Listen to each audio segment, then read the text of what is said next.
A'udzubillahi minasyaitonir rajim. Bismillahirrahmanirrahim. Assalamualaikum warahmatullahi wabarakatuh. Alhamdulillahirabbil alamin wa bihi nasta'in ala umuri dunya waddin. Wassalatu wassalamu ala asrafil anbiya'i wal mursalin sayyidina Muhammadin wa ala alihi wa ashabihi ajma'in.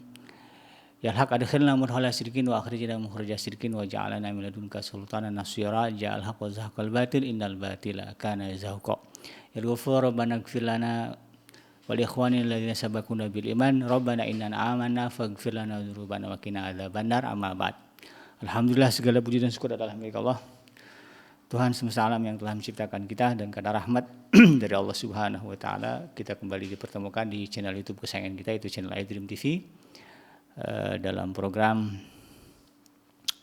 zikir, amalan dan doa, di mana insyaallah kita akan mencari mendalami apa saja sih yang menjadi amalan, yang menjadi zikir, yang menjadi doa bagi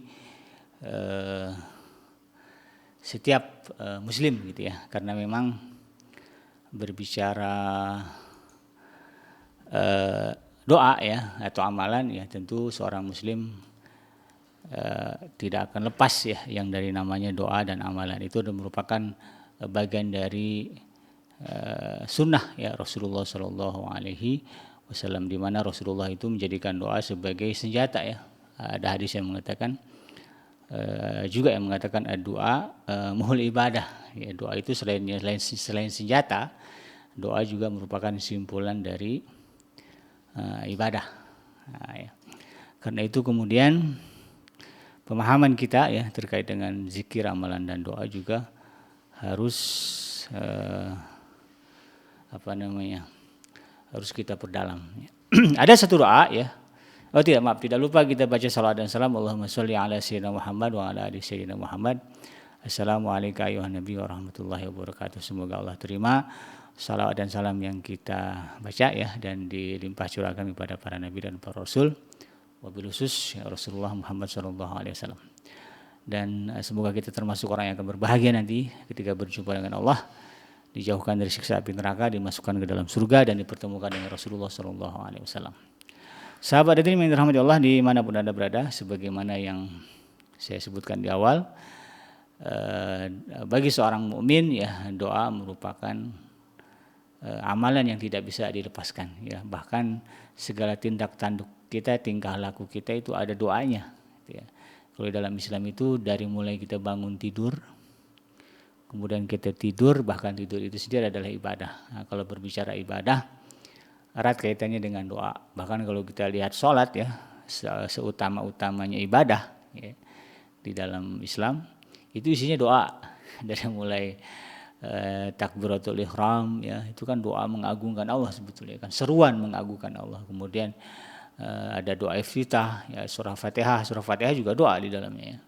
Kemudian kalau kita baca surat kadang-kadang ada juga surat yang isinya doa banyak begitu. Kemudian ruku sujudnya itu semua adalah doa dan seruan kepada Allah Subhanahu wa taala.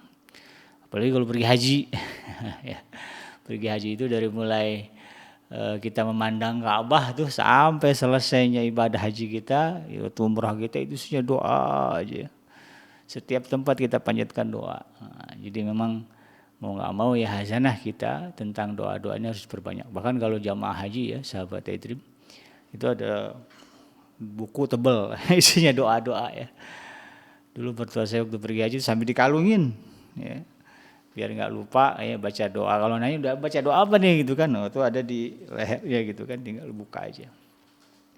Kalau sekarang mungkin lebih canggih, ada Bluetooth ada ada headset alat bantu dengar yang terkoneksi dengan handphone, sehingga doa-doa itu bisa didengar langsung dan diikuti. Karena kalau manualnya kan ada karomnya, ketua rombongan begitu kan, yang kemudian membimbing doa itu. Nah, itu tergantung kepada kita. Nah, salah satu doa sahabat iDream yang diajarkan di dalam Islam, yang disebutkan di dalam Quran adalah doa meminta keadilan. Jadi sebagaimana yang termaktub di dalam surah Al-A'raf ayat ke-89, di mana doa ini adalah doa yang Allah ajarkan kepada kita terutama ketika kita memutuskan sesuatu dan kita dituntut untuk berbuat adil. Begitu ya. Bunyi doanya adalah A'udzubillahi minasyaitonirrajim. Bismillahirrahmanirrahim. Rabbana ftah bainana wa baina qaumina bil haqq wa anta khairul fatihin. Nah, ya. Artinya ya, Rabbana ftah bainana. Rabbana, ya wahai Tuhan kami, iftah bainana, itu ya. Berilah keputusan antara kami. Ya, berarti kan kalau bicara kami di sini orang banyak ya. Ada pihak ada beberapa pihak begitu kan. Kalau konteksnya di sini meminta keadilan, maka setidaknya mungkin ada dua pihak ya. Ada tiga ya. Dua pihak yang berperkara dan satu pihak yang memutuskan. Nah, ketika kita pada posisi harus memberikan keputusan, maka sebaik-baik doa yang kita panjatkan kepada Allah. Ini konteksnya tidak hanya di pengadilan ya sahabat Edrim. Ketika kita berbicara anak, mungkin ada anak 2, 3 semua yang nuntut gitu ya. Saudara 1, 2, 3 atau 2 saudara datang kepada kita nuntut ya, meminta keadilan, atau yang repot mungkin yang poligami punya istri 1, 2 2, 3, 4 gitu ya. Semuanya datang minta keadilan, maka kemudian ini harus kita putuskan dengan adil. Harus diputuskan dengan adil, maka doanya adalah ini ya, Rabbana ftah bainana wa baina qaumina ya, dan berikanlah keputusan antara kami dan kaum kami ya. Kalau berbicara kaum sahabat itu enggak mesti masyarakat umum ya, lebih dari 2 udah kaum itu ya. Anak kita itu sudah termasuk kaum itu gitu kan, saudara kita termasuk kaum. Ketika mereka datang kepada kita lalu meminta kita memberikan sebuah keputusan atau kebijakan yang adil, kita minta kepada Allah ya agar diberi ilham, agar diarahkan kepada keputusan yang adil ya.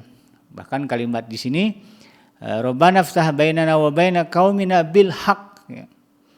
Ya, berikanlah keputusan antara kami dan kaum kami dengan hak yang adil ya, dengan kebenaran ya, maksudnya keadilan di sini ya. Wa anta khairul fatihin, karena sesungguhnya Engkau ya Allah adalah sebaik-baik pemberi keputusan. Jadi doa ini ya yang termaktub di dalam surah Al-A'raf ayat ke-89, nanti silakan sahabat itu dibuka ya doanya. Nah, ini penting untuk dihafal. Ya, mana tahu nanti kita di pojokan, apalagi kalau di sekolah ya. Di sekolah, di kantor ya, kita berhadapan dengan orang banyak, berhadapan dengan orang lain. Kalau guru ya berhadapan dengan murid, kalau kepala sekolah berhadapan dengan guru dan murid. Kemudian kalau suami di rumah berhadapan dengan keluarga ya. Apalagi kalau yang punya jabatan RT, RW semuanya, ya itu kalau memutuskan sesuatu harus adil. Karena kalau keputusan itu tidak berdasarkan keadilan ya, atau tidak bersifat adil, maka kita akan mendapatkan peluang, bukan kesempatan, maka ada celah bagi kita nanti di akhirat dituntut orang. Ya, kalau di dunia dituntut bisa kita selesaikan dengan materi ya, punya duit kasihlah duit itu ya. Ujung-ujungnya kan gitu biasanya, sidang, denda, bayar gitu ya. Tapi kalau di akhirat ini sahabat ya, ketika orang menuntut kita dan ternyata kita terbukti bersalah di sana, maka yang akan kita korbankan bukan harta, karena harta tidak bisa dibawa. Yang kita korbankan adalah pahala yang sudah kita kumpulkan di alam dunia. Capek-capek ya, ngumpulin pahala, diminta di akhirat, rugi dong. Nah, ini ya yang harus kemudian kita pikirkan. Ya, jadi jangan sampai nanti di akhirat kita termasuk orang yang rugi ya. Udah capek-capek ngumpulin kebaikan, sholat, zakat, haji, puasa, sedekah kita kumpulin ya, pahalanya, ngajinya apa semua. Sampai di akhirat ternyata banyak orang yang nuntut gara-gara ketika di dunia kita tidak memutuskan dengan keadilan. Nah, sehingga kemudian ini bukan cuma doanya para hakim. Kita ya sebagai ayah, sebagai suami, sebagai orang tua, sebagai guru, sebagai kepala sekolah, atasan RT RW gitu kan. Bahkan kita dengan diri kita sendiri juga harus adil gitu kan. Nah, karena ada masanya nanti tubuh kita ini akan berbicara. Al-yauma nakhtimu ala afwahihim ya, pada hari di mana nanti kami kunci ya, mulut-mulut mereka. Al-yauma nakhtimu ala afwahihim wa tukallimuna aydihim, lalu berkatalah tangan mereka ya. Wa tashhadu arjuluhum, dan kaki mereka bersaksi bima kanu yaksibun. Nah, ya, terhadap apa yang mereka perbuat ya. Tangan ini kan sejatinya harusnya dibawa untuk berbuat baik. Ketika dia diajak berbuat kejahatan, dia akan ngomong ini ya. Karena diperlakukan tidak adil. Nah, ya. Karena itu kemudian doa ini menjadi sebuah sebuah kemestian ya bagi kita sahabat Edrim untuk kita hafal. Nah, di satu sisi ya, kalau berbicara perintah ya, berbuat adil ini sahabat Edrim, Allah Subhanahu wa taala sudah menegaskan ya di dalam surah Al-Maidah ayat yang ke-42, A'udzubillahi minasyaitonirrajim. Wa in hakamta fahkum bainahum bil qisti innallaha la yuhibbul muqsitin ya. Jika kamu memberikan keputusan terhadap sebuah perkara mereka dari kaum kamu dari mereka ya. Jika kamu memutuskan perkara mereka ya, siapa saja begitu kan, tidak hanya berbicara pengadilan. Kita diminta untuk memutuskan dalam urusan apa aja. Urusan yang kecil-kecil ataupun yang besar-besar apalagi ya.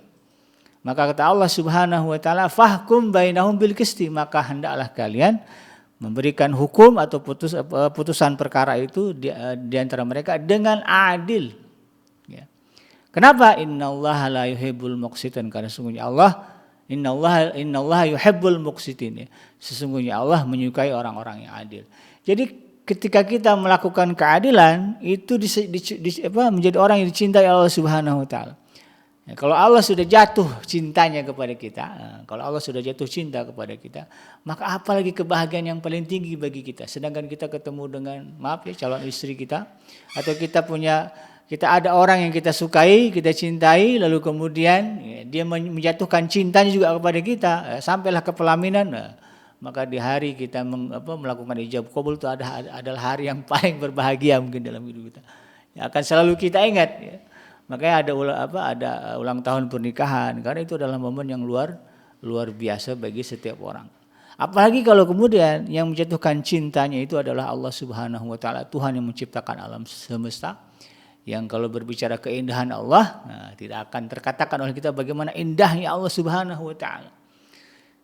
Innallaha jamil wa yuhibbul jamal ya. Allah itu maha indah dan mencintai yang indah-indah ya. Maka kemudian ketika kita ya mendapatkan cintanya Allah, sebetulnya tiket surga sudah berada di tangan kita. Salah satu tiket surga, salah satu kunci penyebab Allah jatuh cinta kepada kita, itu jatuhnya cinta Allah kepada kita adalah karena kita menjadi orang yang adil dalam memutuskan berbagai perkara. Berhadapan dengan istri, lalu kemudian dia meminta keputusan, kita putuskan dengan adil. Berhadapan dengan saudara, ya, dengan kakak, adik, lalu dia meminta kita memutuskan sebuah perkara, kita putuskan dengan adil. Berhadapan dengan anak-anak kita, ketika kita memutuskan dengan adil, maka Allah mencintai kita. Ketika kita berhadapan dengan murid kita, ya, dengan teman kita, dengan mungkin atasan kita ya, ketika kita memutuskan sesuatu dengan adil, dengan keadilan, maka kita akan mendapatkan cintanya Allah, kita akan mendapatkan surganya Allah. Bayangkan kalau kemudian kita mati dalam posisi sebagai orang dicintai Allah. Kita mati menghembuskan nyawa, itu kan nafas terakhir kita, dalam posisi sebagai orang yang dicintai Allah Subhanahu wa taala. Kemana kita akan pergi kalau bukan ke surganya Allah Subhanahu wa taala? Bahkan surga yang akan didapatkan adalah VIP. Ya, kan karena nanti orang kan dibagi 3 ya. Ada orang yang dimasukkan ke dalam neraka, ya, disebut sebagai ashabul ashabul shimal ya. Orang yang berada di golongan kiri, ya, ada juga orang yang di golongan kanan, dan ada juga orang yang Allah sebut sebagai as-sabiqun al-awwalun, orang yang mendapatkan keistimewaan, mendapatkan akses ya, untuk selalu berhubungan dengan Allah Subhanahu wa taala. Udahlah dia ahli surga, kemudian dapat akses istimewa, bisa berjumpa dengan Allah kapanpun dia mau. Nah, ini posisi yang paling tinggi ya. Nah, ini yang posisi ini didapat oleh orang yang memang ketika di dunia dicintai oleh Allah Subhanahu wa taala. Bahasa simpelnya orang yang model begini disebut sebagai waliullah. Nah, ya. Sebagai walinya Allah Subhanahu wa taala. Oleh karena itu kemudian di sinilah ya sahabat Edrim yang dirahmati Allah, betapa kita ya seharusnya ya memiliki satu visi ya, pandangan ya tentang sikap adil ini harusnya menjadi sifat wajib kita. Ya, jadi jangan kalau berbicara adil jangan berpikir hakim. Ya, justru kita ini kadang-kadang dihadapkan dengan berbagai hal yang harus membutuhkan keputusan. Kan begitu kan yang namanya kita itu. Pasti kita dihadapkan sesuatu hal yang kemudian kita harus memutuskan ya. Ya di antara para pihak begitu kan. Maka seharusnya ya yang ada di benak kita ketika berhadapan dengan situasi itu, kita adalah orang yang adil di mata Allah Subhanahu wa taala. Adil tidak semestinya sama. Gitu ya. Karena ada orang berpikir adil itu harus sama Abi Genji. Kalau ngasih belanja ke anak-anak gitu ya semuanya harus sama ya. Kalau 10.000 ya 10.000 semua. Nah itu bukan adil, itu namanya sama, setara gitu. Kalau adil disesuaikan dengan kebutuhan, disesuaikan dengan situasi dan kondisi. Punya anak 3, yang satu di SD, yang satu di SMP, yang satu kuliah. Nah, kalau berbicara adil bukan berarti semuanya dikasih uang 100.000. Nah, ya, karena kebutuhannya beda-beda. Yang di kuliah, kebutuhannya lebih besar. Maka dia harus mendapatkan uang belanja lebih besar, ya, 1 juta jatahnya. Sebulan gitu kan. Kemudian kalau adiknya yang di SMA atau di SMP, ini kan nggak sebesar kuliah, kasihlah mungkin 200-300 ribu sebulan gitu kan. Nah kalau ada yang paling bungsu ya baru TK, nggak mungkin dikasih duit 500 ribu ya 100 ribu ya, bagi dia sehari 1.000 2.000 itu udah cukup gitu ya. Nah, jajannya cuma cilok doang begitu kan. Nah kemana-mana dianterin sama orang tua. Nah ini kalau berbicara adil ya seperti itu ya, porsinya sesuai dengan situasi dan kondisi dan kebutuhan. Nah, inilah sahabat Edrim yang dirahmati Allah yang kemudian harus menjadi renungan kita ya, bahwa sifat adil ini adalah sifat yang seharusnya menjadi sifat wajib kita. Di satu sisi Allah Subhanahu wa taala juga sudah menegaskan ya dalam sebuah ayat ya di surah Al-Hujurat ayat yang ke-9, Allah Subhanahu wa taala mengatakan fa aslihu bainahuma bil adli wa aqsitu innallaha yuhibbul muqsitin. Ini kalimat innallaha yuhibbul muqsitin tidak hanya di satu tempat, tapi di banyak tempat di dalam surat-surat yang ada dalam Al-Qur'an. Jadi ini harusnya menjadi kesadaran bagi kita bahwa memang kita ini dituntut menjadi orang yang adil. Ya. Maka dari itu kemudian sebagaimana yang saya katakan di awal, ya, bagaimana kemudian ya kalau kita merasa ya Allah sepertinya saya takut ya ketika memutuskan ini itu kemudian saya tidak berbuat adil, maka mintalah kepada Allah Subhanahu wa taala ya, agar kita ketika memutuskan sesuatu itu berdasarkan keadilan. Yang dimaksud keadilan memang benar ya, sesuai dengan kebenaran kayak tadi faktanya begitu. Misalnya anak yang di kuliah ya butuhnya 1 juta ya. Maka kita kasih 1 juta, bukan kita kasih 100.000. Kalau kita kasih 100.000 berarti kita tidak memberinya sesuai dengan kebenaran, sesuai dengan fakta dan keadaan gitu kan. Jadi ini yang ditepati oleh doa yang disebutkan di dalam surah Al-A'raf ayat ke-89. Redaksinya ya, bukan bil adli ya, bukan misalnya Rabbana ftah bainana wa baina qaumina bil adl ya, atau bil qisti enggak, tapi kita minta kepada Allah, Allah memutuskan antara kita dan kaum kita dengan kebenaran. Karena yang namanya adil itu bukan sama ya, tetapi benar dalam memberikan keputusan ya. Di satu sisi ya Allah Subhanahu wa taala juga menegaskan di dalam surah Al-Maidah ayat yang ke-8, i'dilu ya, berbuat adillah kalian. Nah, ini perintah wajib ya, sifat adil itu mau laki-laki mau perempuan mau orang tua mau remaja gitu kan ya, asal udah balik dia harus punya sifat adil. I'dilu huwa aqrabu littaqwa, karena sifat adil itu sangat dekat dengan yang namanya ketakwaan. Sementara takwa itu jelas-jelas ya menjadi kunci masuk ke dalam surganya Allah Subhanahu wa taala. Di dalam ayat ini juga ditegaskan wattaqullah, bertakwalah kepada Allah. Adil dan bertakwa itu perintah Allah. Untuk bisa bertakwa harus adil, karena adil dekat dengan takwa. Benar Allah mengatakan innallaha khabirum bima ta'malun, dan sesungguhnya Allah Maha mengetahui atas apa yang semua yang kita kerjakan.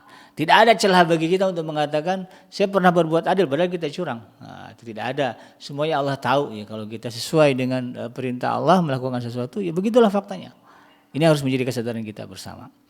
Oleh karena itu sekali lagi sahabat hadirin yang dirahmati Allah, mari ya kita hafalkan doa ini lalu kemudian kita panjatkan ya di dalam banyak kesempatan kita, apakah mungkin di pagi hari atau juga mungkin di siang hari atau juga mungkin di malam hari, atau mungkin ya setidaknya ketika kita ya berhadapan dengan sesuatu yang membutuhkan keputusan ya, keputusan yang adil begitu, maka kita baca doa dulu ini sebelum kita tanda tangan kah, sebelum kita buka dompet ya gitu ya, sebelum kita ngomong ya atau mengucapkan sesuatu, doa dulu ya, angkat tangan dulu, ya Allah Rabbana ftah bainana wa baina qaumina bil haq wa anta khairul fatihin. Nah, ya. Minta kepada Allah, barulah kemudian ini setelah berpikir panjang lebar apa yang harus diputuskan, ya. Nah, untuk memantapkan keputusan itu, ya, kita berdoa kepada Allah Subhanahu wa taala dengan doa yang termaktub di dalam surah Al-A'raf, ya, ayat yang ke-89. Rabbana ftah bainana wa baina qaumina bil haqq wa anta khairul fatihin. Demikian sahabat Adrim yang dirahmati Allah, mudah-mudahan bermanfaat, ya, yang benar datangnya dari Allah Subhanahu wa taala dan yang salah semata-mata lahir dari kealfaan dan khilafan saya pribadi. Saya bikin pamit undur. Subhanaka Allahumma rabbana wa bihamdika asyhadu an la ilaha illa anta astaghfiruka wa atubu ilaik. Walhamdulillahirabbil alamin. Wassalamualaikum warahmatullahi wabarakatuh.